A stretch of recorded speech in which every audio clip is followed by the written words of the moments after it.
오늘의 제목은 구지입니다. 예. 이게 뭔 뜻인지 아세요? 구지? 아주 고집스럽게 하여간에 뭔가를 이렇게 하려고 하는 모습, 그게 바로 구지입니다. 보겠습니다. 이게 남유다와 북이스라엘의 왕의 목록이에요. 남유다는 르호보암, 아비암, 아사, 여호사밧. 이게 여호사밧 이야기를 오늘 좀 할 텐데, 남유다의 몇 번째 왕이에요? 네 번째 왕이고, 이게 남북으로 그 이스라엘이 분열되어 있을 때 북이스라엘 왕은 진짜 많이 바뀌었어요. 그래서 여로보암, 나답, 바사, 엘라, 시므리, 오므리, 아합이 일곱 번째 왕이고 여덟 번째 왕이 바로 아하시아인데요. 이 두 명의 왕 여호사밧과 아하시아에 대해서 오늘 좀 보려고 그래요. 누구랑 누구요?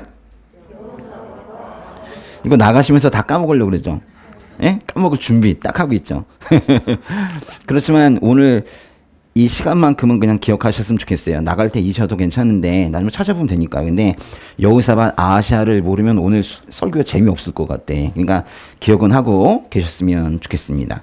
이 두 사람은 성경에서 많이 대조가 돼요. 아주 다른 사람으로 그렇게 그려집니다. 일단 누가 더 선해 보여요? 뭔가 남유다의 왕이 뭔가 선한 왕이고 북이스라엘 왕은 뭔가 악한 왕이어서 재위 기간도 짧은 것 같아요. 하나님으로부터 복을 많이 받지 못한 것 같습니다. 예. 한번 읽어볼게요. 일단 여호사밧 이야기부터 볼 텐데요. 41절부터 50절까지 좀 긴데요. 한번 읽어보겠습니다. 아사의 아들 여호사밧이 이스라엘 왕 아합 4년에 유다 왕이 됐습니다. 여호사밧은 35세의 왕이 됐고 예루살렘에서 25년 동안 다스렸습니다.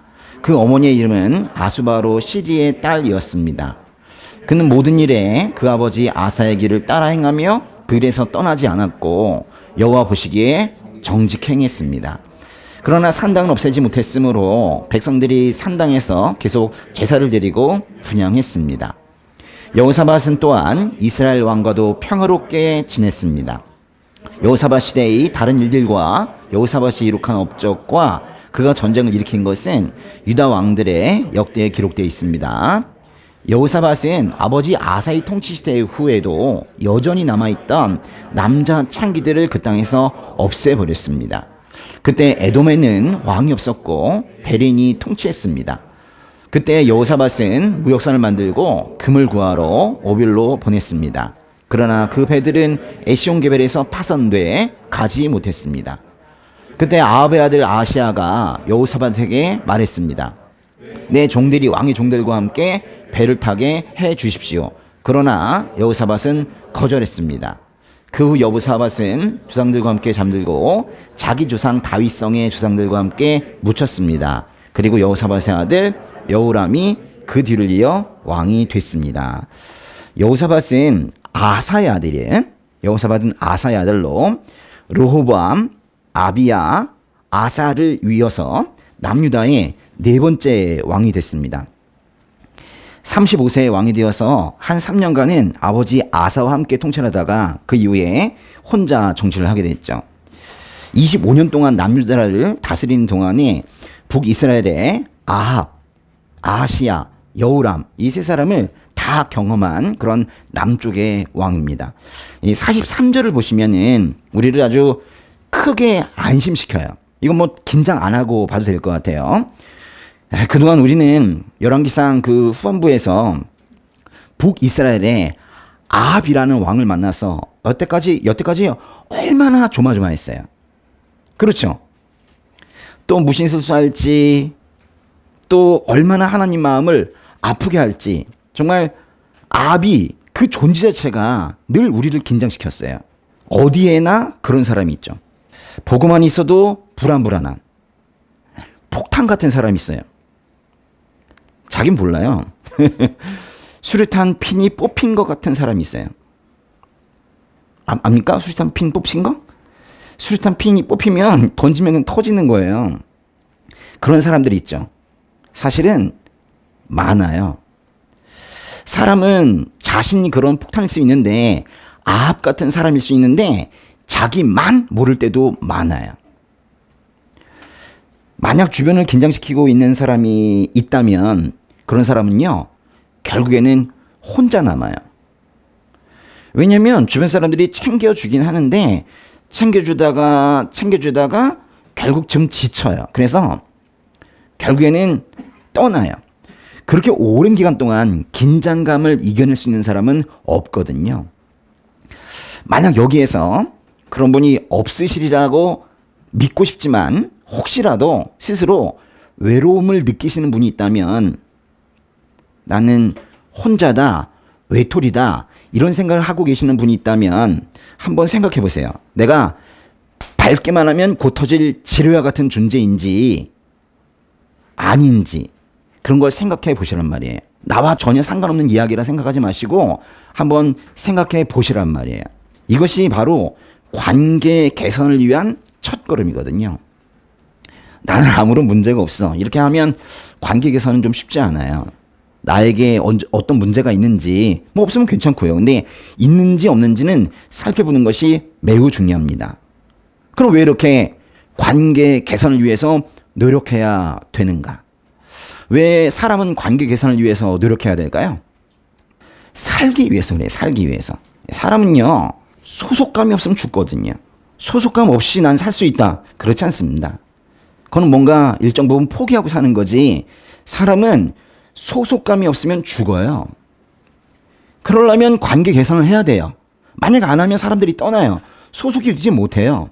이건 우리가 생존을 위해서라도 반드시 해야 되는 관계 개선의 노력이에요. 아시겠어요? 그러니까 사람들에게 부드럽게 대하는 게 매우 중요해요. 사람들을 긴장시키면 안 돼요. 나 때문에 혹시라도 주변에 뭐 교회이든 가족이든 회사든 누군가 긴장하고 있다면 그거는 큰 문제예요. 또는 거꾸로 누군가 어떤 사람 때문에 내가 긴장하고 있다면 그 공동체도 뭔가 잘못 가고 있는 거죠. 사람과 사람 사이에는 절대로 긴장감이 없어야 돼요. 서로 그냥 좋아야 되잖아요. 사랑하기에도 바쁜 시간이잖아요. 그렇죠? 근데 아합이 그런 사람이었어요. 아합 이야기가 드디어 끝났네요. 근데 43절 다시 한번 보세요. 남유다의 여호사밧은 아버지 아사의 길을 따라 행하며 그 길에서 떠나지 않았고 여호와 보시기에 정직히 행했대요. 긴장감이 전혀 없습니다. 이런 사람들은 그냥 쭉 보시면 돼요. 뭐 괜찮은 거예요. 물론 끝에 보시니까 산당을 없애지 못했다는 것은 이거는 매우 아쉬운 부분이긴 합니다. 산당, 말 그대로 산에 있는 제단이에요. 아니, 유다와 이스라엘의 예배는 예루살렘 성전 중심이어야 되죠. 그렇죠? 근데 각 지역에 산당이 있다는 건 이건 당시로서는 문제가 있는 겁니다. 조금 아쉬운데 그래도 뭐 대체적으로 정직하게 행했다는 거예요. 여호사밧은 남유다의 왕인데요. 북이스라엘의 왕과도 평화롭게 지냈대요. 뭔가 잘하고 있는 것 같아요. 또 남자 창기들을 그 땅에서 없애버렸대요. 남자 창기들이면 예전에는 그 신전에 여자 창기, 남자 창기가 있었어요. 뭐 그런 것들도 없애버렸대요. 그런데 갑자기 그 사이에 47절에 보시면 이런 말이 나와요. 이거 한번 읽어볼까요? 그때 에돔에는 왕이 없었고 대린이 통치했습니다. 이게 뭔 얘기죠? 갑자기 그때 에돔에는 왕이 없었고 대린이 통치했습니다. 에돔 사진 잠깐 볼게요. 에돔은요 여기 있어요. 여기 위에가 바로 사해입니다. 쭉 요단강 따라 올라가면 여기가 바로 갈릴리고요. 여기 바로 지중해입니다. 이 아래쪽에 있는 것이 그러니까 사해에 붙어있는 그런 지역이 바로 에돔이네요. 그죠? 그런데 에돔 이야기가 왜 갑자기 여호사밧 이야기 사이에 끼어 있냐 그런 얘기예요. 여기 지금 대린이 통치했다고 그렇게 말하고 있는데 이 대린이 통치했다는 말을 다른 번역에서는 섭정왕이 있었다. 섭정왕이 있었다. 이렇게 표현해요. 다른 말로 하면 이것은 여호사밧이 에돔을 장악하여 통치했다는 말이에요. 잠깐 지도 잠깐 볼까요? 지도에 보시면은 여호사밧은 요 남유다의 왕인데 이 에돔을 간접적으로 통치하고 있었다. 그런 얘기예요. 뭔가 외교를 잘하고 있었네요. 그리고 여호사밧은 솔로몬이 행했던 무역도 재개했어요. 여호사밧은 무역선을 만들고 금을 구하러 오빌이라는 동네로 그렇게 배를 보냈대요. 물론 배들이 파손이 되어서 계획은 실패로 돌아가고 말았습니다. 여호사밧을 보면 솔로몬 시대와 비슷한 것 같지만 사실은 이 시기는 영광 시절이 아니라 부끄러움의 시절이에요. 솔로몬은 자신의 배에 이방인들도 태웠는데 지금 여호사밧은 이스라엘 사람들이 자신의 배에 타는 것조차 허락하지 않았다는 거예요.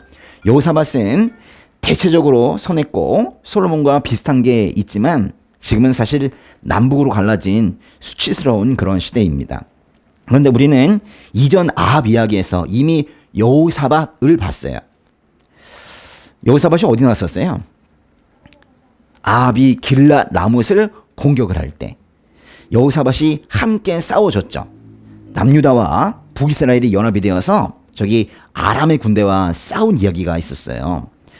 아합은 변장까지 하면서 죽음을 피하려고 했지만 결국 길랏 라못에서 죽었습니다. 여호사밧은 아합에게 하나님의 말씀을 잘 따라야 한다 라고 말해줄 의무가 있었지만 사실은 그러지 못했어요.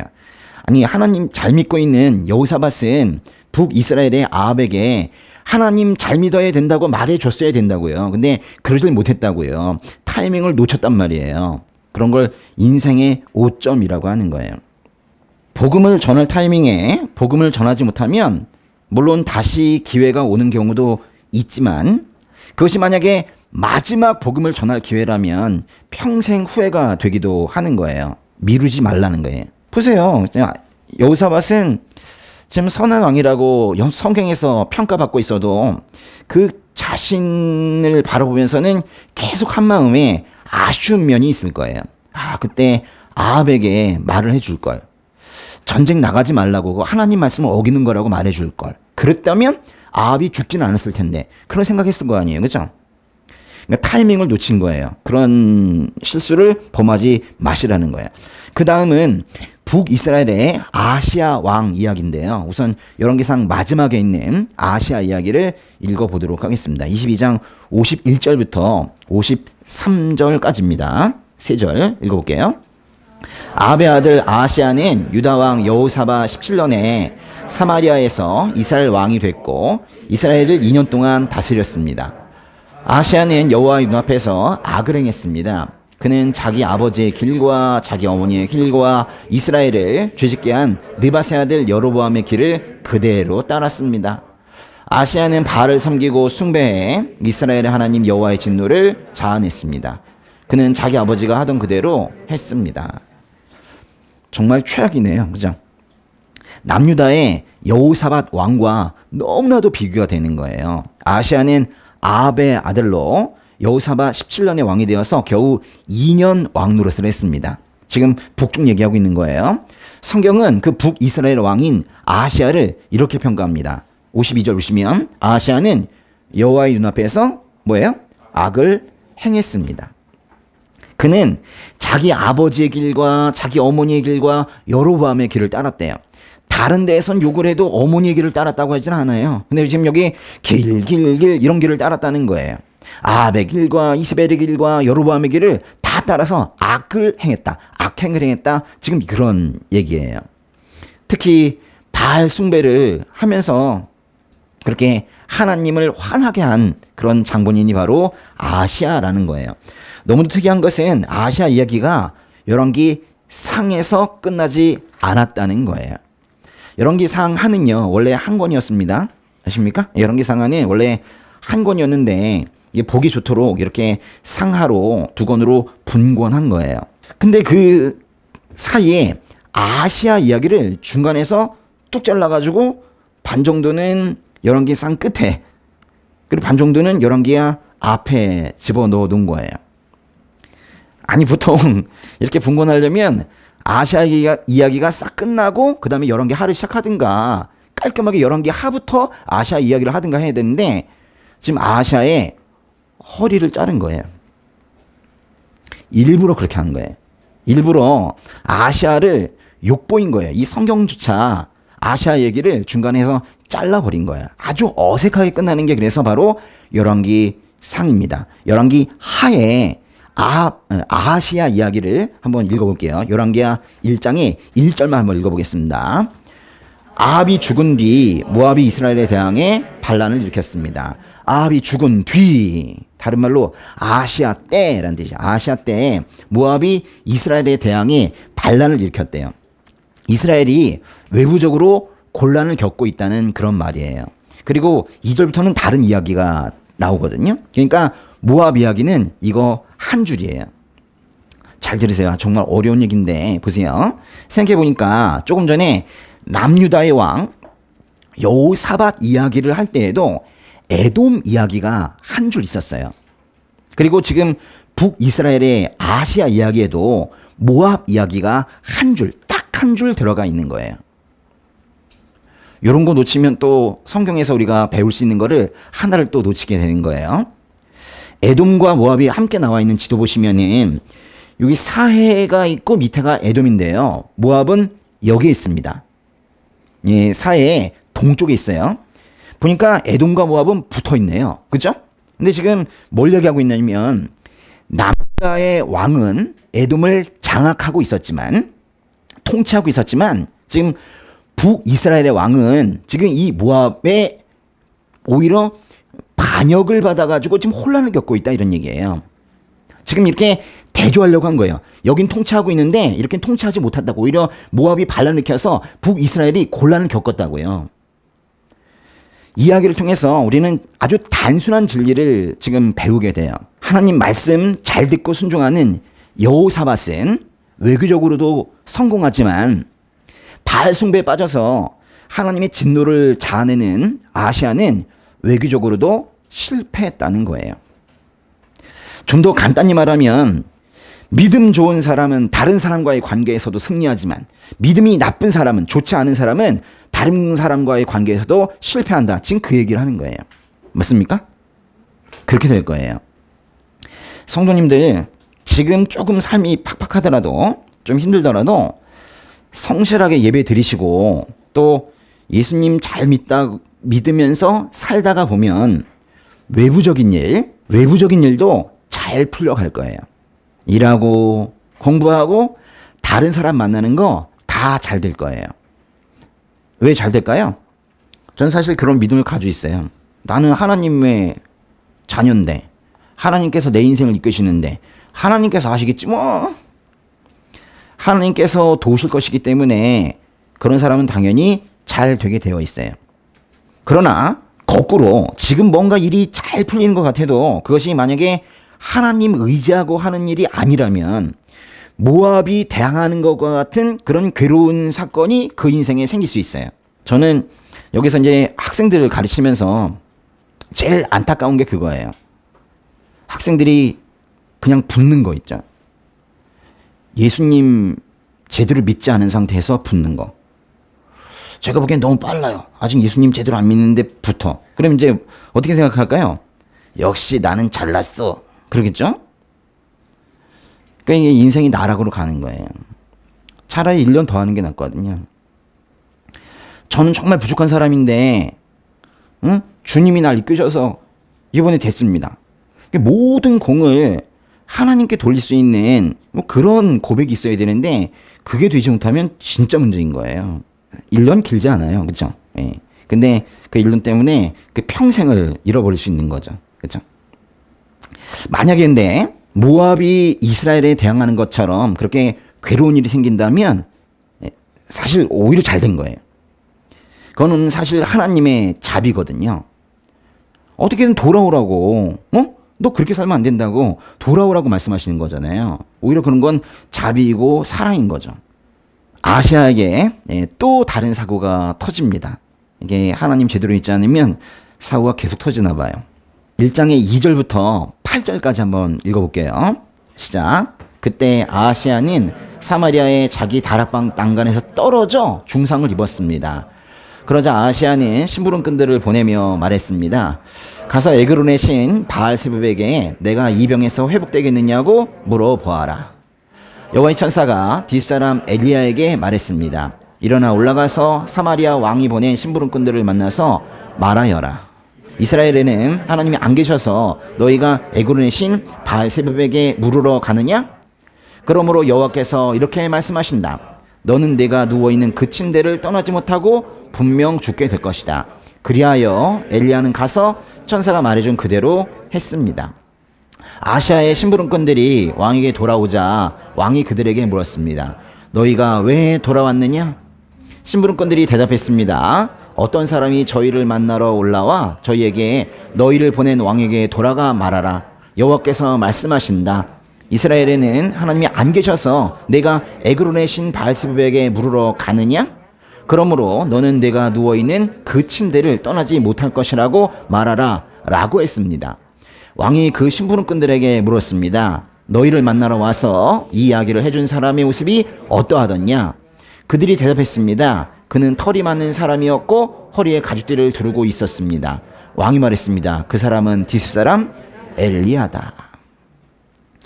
아시아가 다락방 난간에서 떨어져서 중상을 입었군요. 이게 두 번째 사고인데요. 근데 살고 싶은 마음은 있었나 봐요. 그래서 살고 싶어서 에그론의 신 바알세불에게 심부름꾼을 보내요.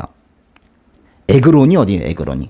에그론이 바로 여기입니다. 지중해 이쪽에 붙어 있는데 북쪽에 바로 에그론이 있는데 여기가 다 바알 숭배하는 지역이에요. 뭐 위쪽도 뭐 바알 숭배인데요. 밑에도 다 바알 숭배하는 그런 지역입니다. 여기에 사람을 한 명 보냈다는 거예요.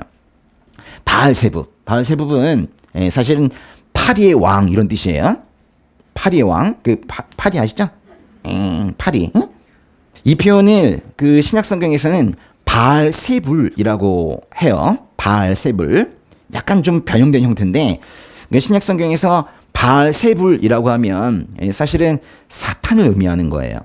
마태복음 10장 25절에서도 마태복음 12장 24절에서도 바알세불 이런 표현이 나오는데요. 이게 바로 바알세붑이라는 말이 변형된 그런 형태입니다. 여러 개에 나오는 바알세붑은 그런데 이제 우리가 흔히 말하는 바알 있죠. 그거를 말하는 거예요. 그러니까 바알세붑에게 사람을 보냈다는 건 바알 숭배하고 있다 그런 뜻이에요. 아시아는 블레셋이 믿고 있는 바알에게 자신이 회복될 수 있는지 물으러 갔대요. 아마도 바알신이 자신을 치유해 줄 수 있다고 믿었던 것 같아요. 이 즈음에서 여러분도 이런 생각 들지 않습니까? 굳이? 응? 아니 굳이 왜 하나님 계신데 왜 바알에게 물으러 갈까? 굳이? 그런 생각 들지 않으세요? 여러분이 전보러 가는 거랑 똑같은 거예요. 아니 아시아는 이방인도 아니고 어쨌거나 하나님의 백성이었던 사람이에요. 예? 유대인이란 말이에요. 근데 왜 이러는 거예요? 굳이 왜 이러죠? 그래서인지 여호와의 천사가 엘리야에게 이렇게 말합니다. 엘리야가 다시 등장했네요. 이스라엘에는 하나님이 안 계셔서 너희가 에그론의 신 바알세붑에게 물으러 가느냐? 너는 그리스도인이라며 교회 다닌다며 왜 전보러 가? 이런 얘기죠. 여호와의 천사가 엘리야를 통해서 전할 말이 그 아주 통렬합니다. 하나님에게 물으면 될 걸 굳이 왜 바알에게 물으러 가느냐 이런 얘기예요. 요즘에도 굳이 이런 행동하는 그리스도인들 많이 있어요. 기도하면 되거든요. 기도하면 되는데 그 기도의 응답을 인내하지 못하고 굳이 무당을 찾아가서 종을 봐요. 빨리 답이 안 나올까 봐 돈 주고 답을 받죠. 성급해요. 예배 드리면 되거든요. 근데 굳이 무당을 찾아가서 굿이에요. 자신이 성령 충만해서 살면 되거든요. 자기가 성령 충만하면 충분한데 그저 자기는 메말라 있지만 조상신의 도움을 받아보겠다고 제사를 지내는 그런 사람들도 있어요. 왜 굳이 그러죠? 성경 읽으면 되거든요. 성경에 그 하나님의 말씀을 확인하면 되는데 굳이 타로 카드를 뒤집어서 거기에 의지하고 살아요. 왜 굳이 그러고 사냐고요. 너무 많아요. 교회 다닌다는 사람들이 정신이 없어. 그래가지고 굳이 이렇게 사는 사람들이 많이 있어요. 왜 그럴까요? 하나님은 또 이런 말씀도 하십니다. 너는 내가 누워있는 그 침대를 떠나지 못하고 분명 죽게 될 것이다. 높은 데서 떨어져 허리가 나간 아시아가 지금 그 누워있는 침대에서 그냥 그대로 죽게 될 거래요. 정말로 수치스러운 그런 얘기죠. 엘리야는 여호와의 천사가 말해준 대로 아시아의 심부름꾼들에게 그대로 말을 전하고 그 심부름꾼들은 또 다시 돌아가서 아시아 왕에게 그 말을 전했습니다. 아시아가 심부름꾼들을 보내고 하나님께서 하나님의 천사를 보내시면서 대립이 일어난 거예요. 지금 보세요. 보냈죠?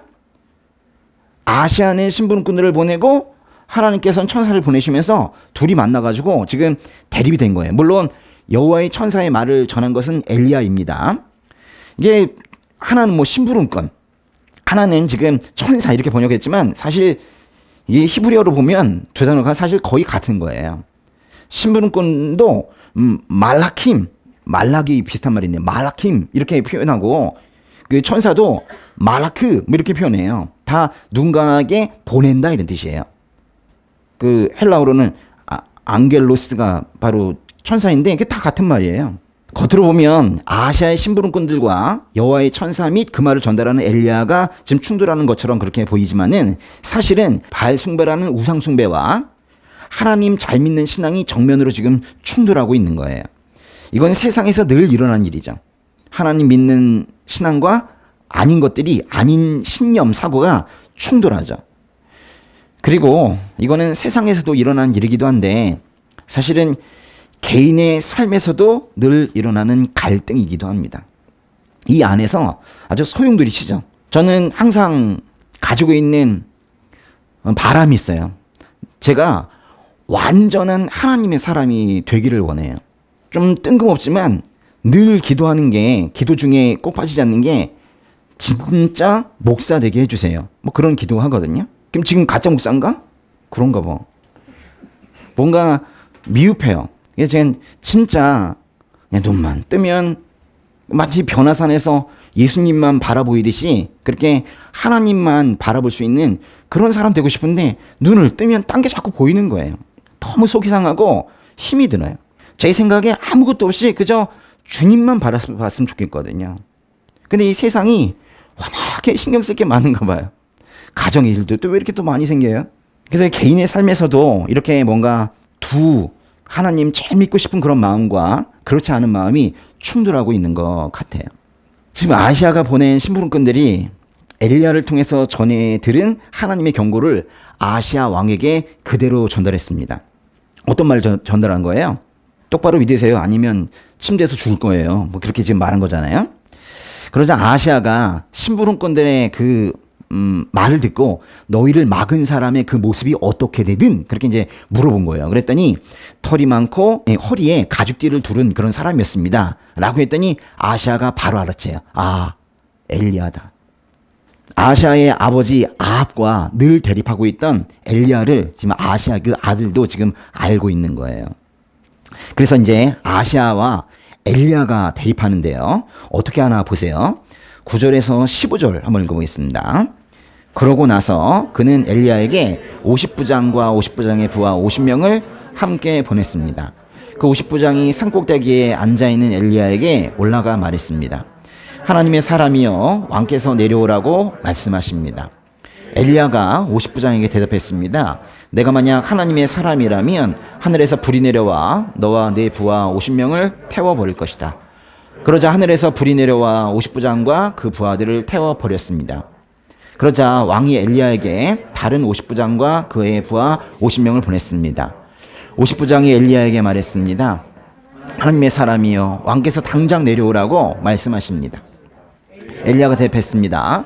내가 만약 하나님의 사람이라면 하늘에서 불이 내려와 너와 네 부하 50명을 태워버릴 것이다. 그러자 하나님의 불이 하늘에서 내려와 50부장과 50부장의 부하들을 태워버렸습니다. 그러자 왕은 세 번째로 다른 50부장과 그의 부하 50명을 보냈습니다. 그 세 번째 50부장은 올라가 엘리야 앞에 무릎을 꿇고 간청했습니다. 하나님의 사람이여 제발 당신의 종들인 저와 이 부하 50명의 목숨을 소중하게 여겨 주십시오. 보십시오. 하늘에서 불이 떨어져 저번에 왔던 50부장 2명과 그의 부하들이 모두 불타버렸습니다. 그러나 이제 제 목숨만은 소중하게 여겨 주십시오. 여호와의 천사가 엘리야에게 말했습니다. 이 사람과 함께 내려가거라. 그를 두려워하지 마라. 그리하여 엘리야는 일어나 그와 함께 왕에게로 내려갔습니다. 어떤 의미인지 이해되셨어요? 네, 아시아는 엘리야에게 50부장과 50부장의 부하 50명을 함께 보냈대요. 50부장은 50부장, 100부장, 1000부장 할 때 50부장이에요. 50부장은 부하들 50명을 거느리는 한 소대장 같은 뭐 그런 사람이 바로 50부장입니다. 쉽게 말하면 엘리야를 지금 잡기 위해서 군대를 보낸 거예요. 아니 단순하게 엘리야에게 내려오세요. 왕께서 내려오라고 하십니다. 라고 하면 그냥 사신을 한 2명만 보내면 되는 거지. 보통 이렇게 51명, 응? 50명의 군대와 50부장을 이렇게 보내요. 이건 위협하는 거예요. 정중하게 초청하는 것이 아니라 위협하는 겁니다. 하나님의 말씀을 전하는 사람을 지금 생포하려는 거예요. 이 장면 보면은 정말 겟세마네 장면과 너무 비슷하지 않습니까? 이건 마치 예수님을 잡으려고 대제사장들과 백성의 장로들이 칼과 몽둥이로 무장한 큰 무리를 보낸 것과 같아요. 이게 군대냐? 군대죠. 요한복음 보세요. 요한복음 보시면 아예 이들을 로마 군인들 또 경비병들이라고 확실하게 군대라고 말합니다. 아시아가 엘리야에게 군대를 보낸 거나 대제사장들과 장로들이 예수님께 군대를 보낸 거나 모두가 하나님 말씀 전하는 그 스피커를 제거하려는 거예요. 하나님 말씀 전하는 사람을 제거하려는 거예요. 하나님 말씀 듣기 싫다는 거죠. 50부장이 산 꼭대기에 앉아있는 엘리야에게 이렇게 말을 전합니다. 내려오라. 내려와서 이제 왕 만나라는 거죠. 네. 내려오라. 네. 이걸 히브리어로 야라드라고 하고, 야라드? 해볼래요? 야라드? 그러니까 야라드 하라는 거예요. 야라드. 내려와라. 너무 꼭대기 있으니까 야라드. 근데 엘리야가 야라드 하지 않습니다. 그 명령에, 왕의 명령에 복종하지 않고 오히려 하늘에서 불이 야라드예요. 하늘에서 불이 내려와요. 그래서 군대를 불태울 것이라고 말하고 정말 엘리야의 말대로 하늘에서 불이 야라드에서 내려와서 군대를 불태워서 다 죽여버립니다. 50부장과 그 부하들이 죽었어요. 몇 명이 죽은 거예요? 51명이 죽은 거죠. 제가 이게 교회하고 얼마 되지 않아가지고 제 질문을 받은 적이 있었어요. 이제 나중에 51명 또 죽거든요. 아니 잘못은 아시아가 있는데 왜 이 애꿎은 사람들이 죽습니까? 너무 잔인한 거 아니에요? 성경이 뭐 이래? 이러면서 이제 질문을 한 적이 있었어요. 근데 사실은 지금 아시아에 그 불법적인 명령을 수행하려고 지금 간 사람들이잖아요. 그래서 이 사람들도 지금 다 심판을 지금 받고 있는 거예요. 아시아는 다시 다른 50부장과 그 부하들을 보냈는데 역시 이들도 불에 타 죽었어요. 뭔가 하늘에서 내려오는 불을 보니까 불을 내려주셔서 제단과 제물을 태웠던 그 갈멜산 대결도 생각나는 것 같아요. 불로 응답하시는 하나님, 여기서 볼 수 있죠. 그래서인지 예수님을 다시 돌아온 엘리야로 그렇게 생각했던 사람들이 예수님을 불을 내려서 심판하실 분으로 생각하기도 했었어요. 예수님을 그렇게 생각했다니까요. 불 내려주시는 분, 이렇게 생각했어요. 예수님께서 사마리아의 한 마을에 들어가셨을 때 사마리아 사람들이 예수님을 반기지 않았어요. 그러자 그 제자들이 화가 나서 이렇게 말합니다.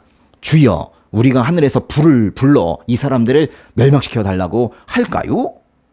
이건 자기들이 뭐 내린다는 게 아니라 예수님께서 그런 능력이 있으시니까 지금 예수님께 그렇게 물어보고 있는 거예요.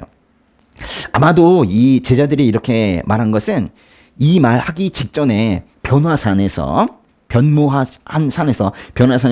예수님께서 모세와 엘리야와 대화하는 걸 봤기 때문에 아마도 이런 얘기 하는 것 같아요. 결국 이제 두 팀이 가가지고 두 팀이 다 죽었어요. 그러면 이제 102명이 죽은 거예요. 그 102명이 번제물처럼 다 타서 죽었는데도 아시아는 포기하지 않고 다른 50부장과 50명을 또 보내요.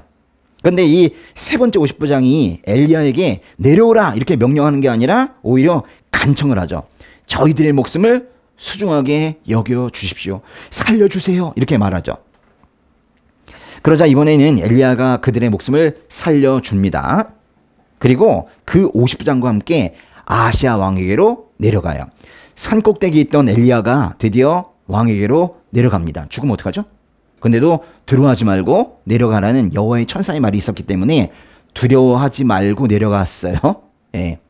두려움도 하나님의 말씀에 의해서 사라지나 봐요. 두려운 마음이 있었는데 두려워하지 마라. 그럼 두려워하지 않는 건가 봐요. 지금 이게 엘리야가 그렇게 한 거예요. 하나님의 말씀에 순종해서 심지어는 자신의 감정까지도 복종을 한 거예요. 그리고 두려움 없이 내려간 겁니다. 그게 엘리야가 내려가서 왕에게 뭐라고 하는지 보세요. 이제 벌써 1장 마지막 부분이에요. 16절부터 18절까지 한번 보겠습니다. 그가 왕에게 말했습니다. 여호와께서 말씀하신다. 이스라엘에는 하나님이 안 계셔서 내가 에그론의 신 바알세불에게 물으려고 심부름꾼들을 보냈느냐? 그러므로 너는 누워있는 그 침대를 떠나지 못할 것이다. 너는 반드시 죽게 될 것이다. 아하시아는 엘리야가 전한 여호와의 말씀대로 죽고 말았습니다. 아하시아는 아들이 없었으므로 여호람이 왕위를 계승했는데 그때는 유다 왕 여호사밧의 아들 여호람 2년이었습니다. 아하시아의 다른 모든 일과 그가 한 일은 이스라엘 왕들의 역대기에 기록돼 있습니다. 이렇게 이제 열왕기하의 1장까지 보신 거예요. 열왕기하 필기노트는 다음 주부터 드리도록 하겠습니다. 예. 엘리야가 아하시아에게 이렇게 말해요. 여호와께서 말씀하신다.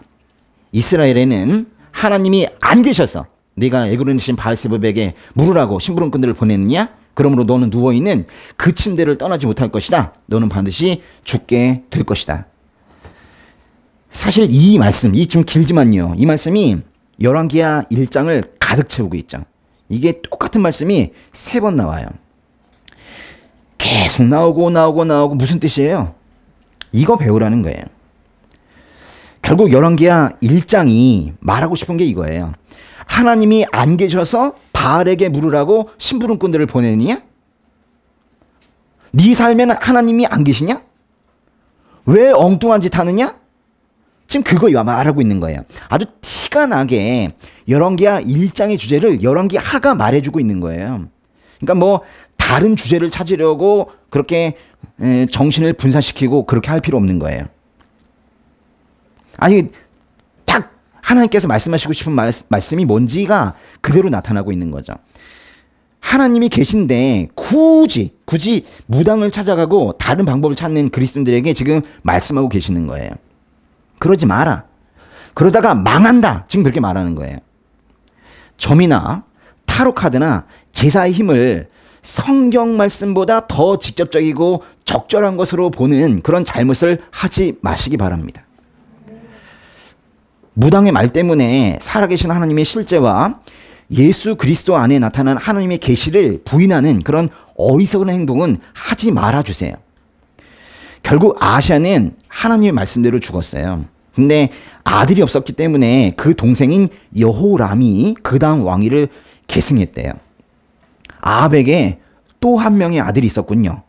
아합의 아들만 죽으면 끝나는 줄 알았는데 또 한 명의 아들이 있었대요. 그래서 그가 그 다음 왕이 되었대요. 아마도 이 두 번째 아들이 왕이 되었을 때 이스라엘을 향한 아주 슬프고 수치스러운 그런 예언들이 다 성취될 것 같아요. 이렇게 오므리 왕조라는 사람들이 총 4명인데요. 오므리, 아합, 아하시아, 그리고 그 형제인 여호람. 이렇게 4명이 오므리 왕조입니다. 누구라고요? 보여요? 예, 오므리, 아합, 아하시아, 여호람. 이 위에 있는 사람들은 다른 혈족이에요. 이게 혈통이 이 4사람이 같은 혈통입니다. 오므리의 아들이 아합, 아합의 아들이 아하시아와 여호람 이렇게 되는 거예요. 근데 아하시아의 그 아하라는 말이나 여호람의 그 여호라는 말, 뭐 또 요람이라고도 하는데요. 이런 말들은 나중에 잘 기억이 잘 안 나요. 그래서 이제 혹시라도 기억하고 싶으신 분들은 좀 특별한 단어 있잖아요. 뭐 시자나 요 람자 있죠. 요런 단어들로 기억하시면 좋아요. 그래서 요것도 이제 오므리 왕조 4명밖에 안 되는데 오아시스 아니고요. 오아시람 이렇게 외우시면 돼요. 네? 오아시스 아니고 뭐라고요? 오아시람 이렇게 외우시면 돼요. 네? 그런데 오늘 얘기했던 아하시아 이 사람 이름에 야가 있어요. 야. 오늘 찬양할 때도 있었는데요. 찬양 할렐루야 있었죠. 할렐루야. 야가 바로 하나님이죠. 아시아의 야가 바로 하나님이에요. 그래서 이 뭔 뜻이냐면 이게 바로 여호와께 붙들린 사람이다 이런 뜻이에요. 하나님께 완전히 붙들어진 사람 있죠. 그게 바로 아시아라는 이름이에요. 참 역설입니다. 왜냐하면 아시아의 마음은 온통 바알에게 붙들려 있었거든요. 근데 이름은 하나님께 붙들린 사람이래요. 얼마나 웃긴 얘기예요. 겉으로는 아시아인데, 겉으로는 하나님 믿는 신용을 하지만 속마음은 여전히 다른 것을 붙들고 있는 사람이 바로 아시아인 거예요. 세상은 하나님의 말씀을 거부할 수 있고 하나님의 사람들을 통해서 전해지는 그 하나님의 말씀이 싫어서 그 메신저를 공격하기도 합니다. 그렇지만 열왕기하 1장 17절의 말씀처럼 엘리야가 전한 여호와의 말씀대로 그렇게 하나님의 말씀은 반드시 실현되거든요. 이 죄악의 세상에서 하나님의 말씀을 그대로 전하는 것에는 사실은 용기가 필요해요. 저에게는 아무런 공격이 없는 줄 아시죠? 아니요, 이게 공격이 좀 있어요. 용기가 필요해요. 근데 그건 비단 이런 설교만이 아닙니다. 바로 여러분인데요. 가까운 사람들에게 하나님의 말씀을 전하는 것은 실로 두렵기까지 한 거예요. 말을 꺼내려고 했다가 에이, 날 또 어떻게 볼까? 또 거절하면 어쩌지? 이래가지고 또 교회 가자는 얘기가 막 여기까지 막 나오다가도 쑥 들어가고 그렇게 되는 거예요. 그러나 엘리야 보세요. 어디 있었어요? 원래 산 꼭대기에 앉아 있었던 엘리야가 하나님의 천사의 말대로 두려워하지 않고 아래로 내려왔거든요. 그런 것처럼 우리도 교회 안에서 이렇게 하나님을 찾을 것이 아니라 교회 안에만 있으면 좋을 게 아니라 각자 일상으로 돌아가셔서 거기서 일상에서 일하시는 하나님을 찾고 그 좋으신 하나님을 그 일상에서 주변에 전해야 되는 거예요. 그게 우리가 회복된 이유입니다. 나 혼자 천국 가려고 여러분을 불렀을까요? 아니란 말이에요. 여러분을 부르신 이유는 그 다음 사람 때문에 부른 거예요. 은혜라는 찬양 있죠. 저희 집은 매일 부릅니다. 저희 셋째 그 오니가 그걸 하루 종일 틀어놓기 때문에 무조건 부르게 돼 있어요. 그 가사 중에 은혜라는 찬양의 가사 중에 이런 게 있어요. 복음을 전할 수 있는 축복이라는 말이 있어요. 복음을 전할 수 있는 축복이래요. 복음을 전할 수 있는 게 축복이에요. 하나님의 말씀, 즉 성경 말씀을 전달할 수 있는 기회가 주어진다는 게 축복이에요. 늘 그렇게 복음 전하면서 사세요. 아니 복음도 알아야지 전하지, 그렇잖아요. 이제 우리가 복음을 알고 하나님이 사랑하는 마음이 이 안에 있기 때문에 전할 수 있단 말이에요. 아우 저는 잘 몰라가지고 교리를 잘 몰라서 못 전하겠습니다. 에이 그런 얘기 하지 마시고 좋다고 말씀하세요. 하나님 너무 사랑한다고 말씀하시고 하나님이 사랑하는 마음으로 전하고 하나님 사랑하는 마음으로 신학교도 가고 하나님 사랑하는 마음으로 자기에게 주어진 일도 하는 거거든요. 그 마음을 보여주는 거 있죠. 우리의 언어는 짧기 때문에 언어를 보여주는 게 아니라 우리의 그 사랑하는 마음을 보여주는 거, 그것이 바로 복음을 전하는 거예요. 그렇게 이제 평생 사시다가 주님께서 부르시면은 죽기 싫어요 이렇게 뻗팅기지 말고 네 주님 많은 영혼 구원하는 데 저를 사용해 주셔서 감사합니다 이러면서 신나게 달려가면 되는 거예요. 그게 그리스도인의 삶이죠. 굳이 하나님 아닌 것에 붙들려서 아시아처럼 살지는 맙시다. 아멘. 네, 기도하겠습니다.